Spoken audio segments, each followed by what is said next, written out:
Miss Possibilities is the first pageant in the Philippines for girls and women with special needs. It's all about inclusion, confidence, and celebrating uniqueness. Today, we'll learn more about this inspiring event and the stories behind it with Carina Dela Cruz, a parent volunteer for Miss Possibilities Foundation. Good morning po. Thanks for joining us Good today. morning. Good morning. Morning, Carina. Thank you for joining us. All right, let's get right to it. No? Ano po yung inspiration behind, of course, the creation of Miss Possibilities? Okay. So Miss Possibilities is a fundraising program by the Miss Possibilities Foundation, which was founded by a group of volunteers, mainly composed of parents of children with disabilities. So it was born out of yung lack of support and wanting to be proactive about it, getting more information across about caring for children with disabilities.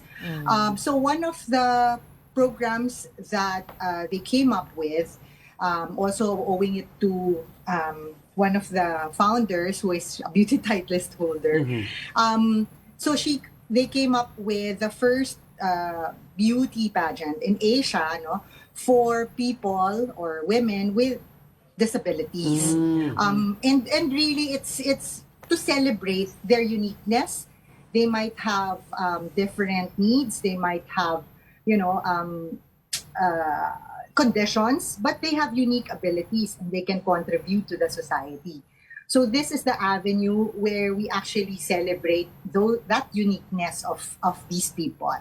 Right. So, what criteria po kaya yung mga hinahanap po natin sa participants? Of course, they belong in the PWD community, but other than that po, ano pa po ba yung mga ginagawa nila in the pageant? Actually, yung sa pageant, it's really run like a beauty pageant with a talent portion, with question and answer. They get to showcase their talents, but the main difference, the unique part about the pageant is that they don't compete with each other. Right. So everybody ends up as a winner. Yun. Everybody gets to receive a specific award, highlighting kasi we before the pageant, so there's a deliberation. What specific qualities does this person show? And like if it's friendliness, if it's being talented and all of that. So they get a specific award and really just to elevate their level of their confidence and to feel that they are included and valued as well in the society, not just set aside or cast aside because they are different. Yeah, I remember we also volunteered sa isa sa mga a few of the pageants. Since 2017. 2017. Baka you want to share with the public also what happens aside from the pageant. Of course, there's another activity. I think it's yung fashion walk or what do you call that? Yeah, You can talk about that. So, go ahead. Our advocacy is really, inclusion, acceptance of people with who are differently abled or have special needs. So part of what we do also during the program is an inclusion, we call it an inclusion fashion show, where young boys and girls with disabilities are partnered up with a celebrity who have also volunteered their time for this cause. And really, just to showcase their beauty. Yun, na pwede rin silang rumampa, pwede din silang makipagsabayan, with neurotypical people. But we've been doing this you guys have been doing this for quite ilang years na ba? For several years already. How do you see Miss Possibilities growing in the future? And kasi nakikita ko po every year, parami yung participants. Palaki. Every year, parami yung volunteers, di ba? Not just in front of the camera or in front of the runway, but also behind the scenes, yung mga organizers. Well, it's a small foundation. We all have our day jobs, Meron kami, and part of that main job is really to take care of our children. Neurotypical and those with disabilities. So that in itself, medyo matrabaho talaga siya. But we want to be able to do more, to be able to touch the community on a deeper level. But at this point, really, we're still, finding our way. But yung deeper support, I guess, yung more lasting support for people that actually needed, the communities that actually needed.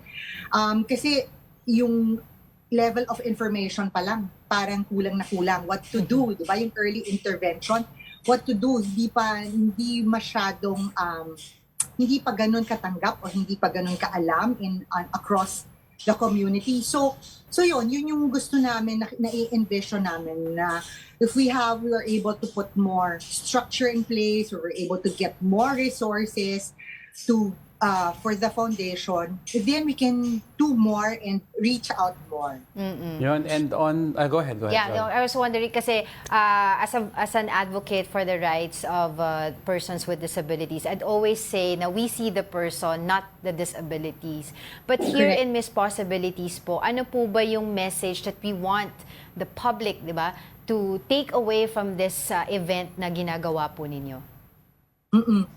Well, all people are unique. We all have unique talents. Even if we're born with certain conditions that are limiting, we all have gifts that we can share. But for people that have disabilities, it will take kindness and support from the people around them, diba? To be able to unleash those gifts, those talents.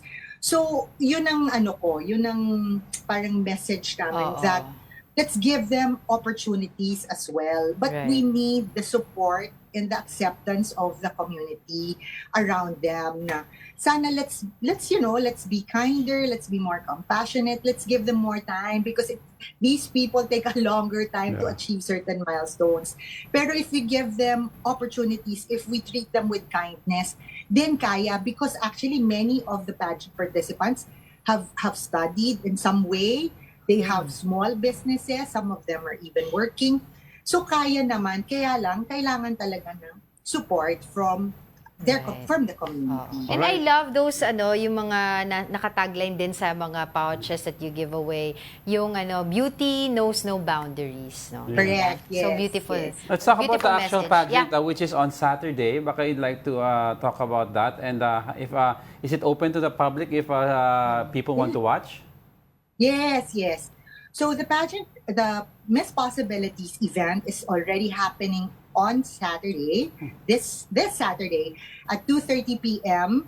at the Henry Lee Irwin Theater in Ateneo de Manila University. It is actually open to the public. In fact, we have been going the rounds of different media resources to be able to promote it. And while we have gotten people that have sponsored different things in kind, like gifts to the participants. But what we also hope to do is to fill up the place so that there will be more people cheering these people, cheering the participants. So it's open to the public. Yes, they can support and buy tickets. Please do so. They can contact us at our Facebook and Instagram page, Miss Possibilities Foundation. Or they can there will also be ticket sales during the day itself, tomorrow. And for people who are interested, especially among educators, therapists, they can come in for free. Ayun. With that, good luck po with the event and hope to see you guys there. Maraming salamat po, Ms. Carina Dela Cruz. Thank you so much. And thank you so much for always supporting Miss Possibilities. We really value your support. Thank you po. Yan, good luck sa kanilang pageant Yes, tomorrow, Miss tomorrow. Possibilities.